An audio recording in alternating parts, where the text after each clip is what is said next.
4월 22일 화요일 김유정의 톡톡 동해안입니다. 오늘이 지구의 날인데요. 포항환경단체가 기자회견을 열고 포항시와 포스코의 실효성 있는 탄소 중립 이행을 촉구하고 일본의 후쿠시마 오염수 방류를 규탄했습니다. 포항환경운동연합 정침기 대표와 자세히 알아보죠. 안녕하세요. 예, 안녕하십니까. 네, 오늘 4월 22일이 지구의 날이고 이 지구의 날이 포함된 이번 주간은 기후 변화 주간이라고 해서 정말 다양한 행사가 진행되더라고요.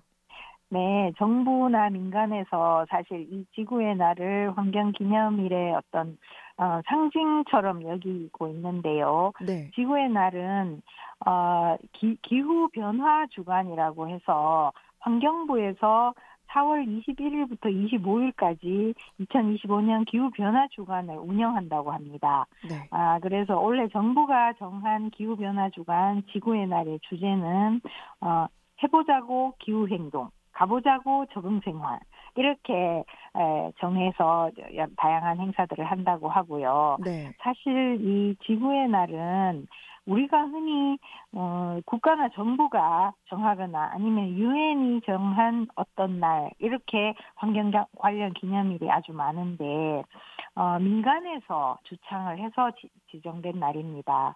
1969년에 캘리포니아 산타바바라에서 있었던 기름 유출 사고를 계기로 1970년 4월 22일부터 지구의 날로 선포가 됐습니다. 네. 그래서 이날은 석유 유출 문제나 공장과 발전소의 오염, 하수 문제, 유독성 폐기물, 살충제, 야생동물 멸종 문제 이러한 여러 가지 환경 문제들을 전 세계적 문제로 인식하고 확장하는 데 아주 큰 역할을 하는 날이기도 합니다. 네.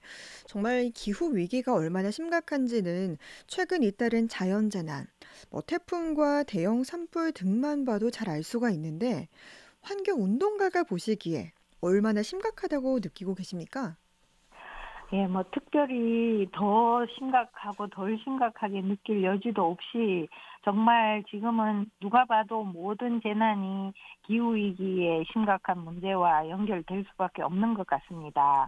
예, 그런데 그렇다고 또 무조건 모든 일을 기후위기와 연결된다고 해서 그 탓만 한다면은 그 책임을 묻고 해결책을 찾고 개선을 하는데 너무 막연하지 않나 이런 점도 있습니다. 네. 그 속에서 어떤 구체적인 원인이나 제대로 된 어떤 정책이 결합을 해서 사고를 예방하고 정말 피해를 최소한으로 줄이는 또 재난에 대비하는 대책이 정말 절실한 상황인데 정말 개인적으로 당장은 누구나 느끼시겠지만 올여름의 더위나 홍수나 이런 여러 가지 재난을 어떻게 맞이할까 어떤 일이 생길지 미리 걱정되는 게 정말 현실인 것 같습니다. 네.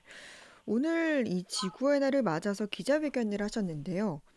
우선 네. 포항시의 탄소 중립 조례에 관한 문제를 지적하셨습니다. 이게 어떤 조례입니까? 예, 포항시 탄소중립 조례는 정식 명칭이 포항시 기후위기 대응을 위한 탄소중립 녹색성장 기본조례입니다. 네. 그래서 이 조례는 2022년 말에 제정이 돼서 이미 만들어지고 시행을 하고 있는 지 2년이 훌쩍 지나가고 있는 상황인데요. 네. 이 조례가 만들어진 것은 흔히 기본법이라는 약칭을 쓰는 정부의 탄소중립 녹색성장 기본법에 의해서 기본법에서 위임한 사항 또 그 시행에 필요한 사항 등을 조례에 반영해서 포항시가 조례를 만들었습니다. 네.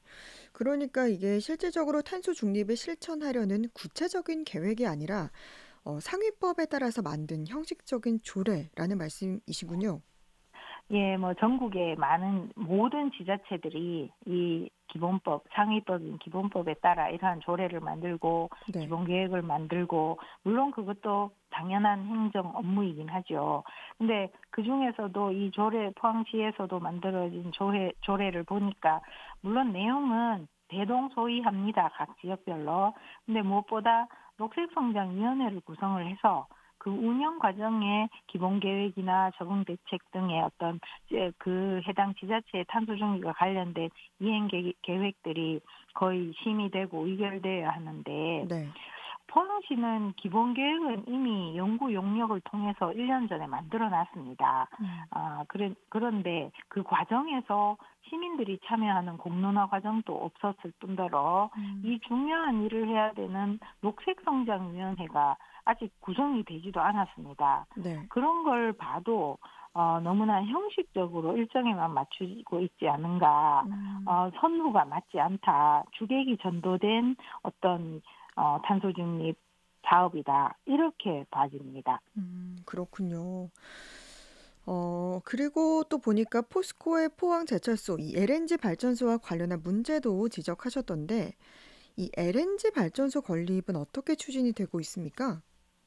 네, 현재 포스코 포항제철소는 2001년부터 가동 중인 345메가와트 규모의 자가 발전용 LNG 발전소가 있습니다. 있는데 이 설비가 이미 뭐 20년이 훌쩍 넘으니까 노후화돼서 대체할 신규 LNG 발전소를 만든다고 합니다. 그런데 신규 LNG 발전소를 뭐 대체하는 건 어떠냐라고 얼핏 그렇게 생각하기도 쉽지만 이 발전소를 형산강 안쪽에 더 어떤 시가지와 가까운 곳에 음. 오는데 그 설비 용량을 또 2배 가까이 늘린 600메가와트 규모로 늘려서 네. 좀 더 대규모 발전소를 짓는 사업을 추진 중입니다. 음. 그리고 LNG라고 하면 석유나 석탄, 천연가스로서 이제 우리의 대표적인 화석 연료이기 때문에 이 LNG 발전소를 규모를 이렇게 키워서 신설을 꼭 해야 되는가 이 부분에 음. 대해서 의문을 가지게 됐습니다. 네. 그러니까 설비 용량을 2배 늘려서 대규모로 하는데 이 LNG 발전소가 또 친환경이 아니고 주민 피해가 네. 우려된다는 이런 입장이신 거죠? 예, 그렇습니다. 이 액화 천연가스들이 가스가 기후위기 시대에 어떤 가교 역할을 하기 때문에 괜찮다. 이런 건 이미 오래전에 그랬던 사실이기 때문에 이제 와서 계속 천연가스가 필요하다. 어떤 중간 다리로서 역할을 한다. 이렇게 판단하기에는 우리는 너무 왔다는 거죠. 네. 그래서 천연가스가 임시 방편으로서 석탄보다는 상대적으로 덜한 에너지원이었다면 이제는 석탄과 함께 곧 사라져야 될 화석 연료다. 더 이상 사용하지 않아야 된다는 거죠. 근데 이렇게 LNG 발전소를 한번 지어 놓으면 그 가동하는 기간이 20년, 음. 30년인데 그 발전소로 온실가스와 대기오염 물질을 엄연히 배출하는 시설이고 네. 그렇게 봤을 때 인근 주민들이나 지역사회에서 무조건 이 일이 타당하다고 볼 수만 없는 거죠. 음. 결국은 영일만의 오염 문제, 수온이 상승하는 문제, 또 해양 생태계 파괴나 어민 피해 대책 등이 없이 특히나 또 자가 발전을 할 경우에는 네. 우리가 흔히 한전에서 추진하는 발전소 주변 지역 지원 사업과 또 지방세인 지역 자원 시설에서도 제외됩니다. 음. 그러니까 포항시의 세금조차도 득이 되지 않는다는 거죠. 네. 그래서 여러모로 지역사회에 도움이 안 되는 시설인데 왜 또 여기에 대해서 포항시와 시의회가 어떤 문제의식을 가지고 적극적인 목소리조차 내지 않는가에 음. 대해서도 사실 답답한 노릇입니다. 네. 더 이상 사용되지 않아야 할 이 LNG 발전소 건설을 재검토하라는 말씀해 주셨는데 네. 일본이 또 최근에 후쿠시마 원전 오염수 12번째로 방류를 했습니다. 이와 네. 관련한 문제도 지적하셨죠? 예, 사실 지구의 날에 일본이 후쿠시마 오염수를 우리 전 세계 바다에 계속 방류하고 있다는 사실을 또 언급하지 않을 수가 없습니다. 네. 일본의 12번째 방류는 4월 10일에 시작됐습니다. 그래서 전체적으로는 12차 해양 방류인데 일본의 회계 연도가 내년 4월 1일부터 시작되고 그 다음 해 3월 31일까지를 기준으로 하고 있습니다. 네. 그래서 이번에 도쿄전력이 배출하는 건 2025년도의 첫 방류입니다. 첫 음. 방류이고 앞으로 올 연말까지 6회 방류, 그리고 내년 3월까지 추가로 한 차례 더 방류를 해서 매번 방류하는 양은 7,800톤 정도고 총 이 7회에 걸쳐서 54,600톤을 방류할 예정입니다. 네. 그래서 도쿄전력이 2023년 8월부터 이 오염수 방류를 시작했죠. 그래서 지금까지 방류한 총 오염수 양이 약 8만 6천 톤으로 알려져 있습니다. 네.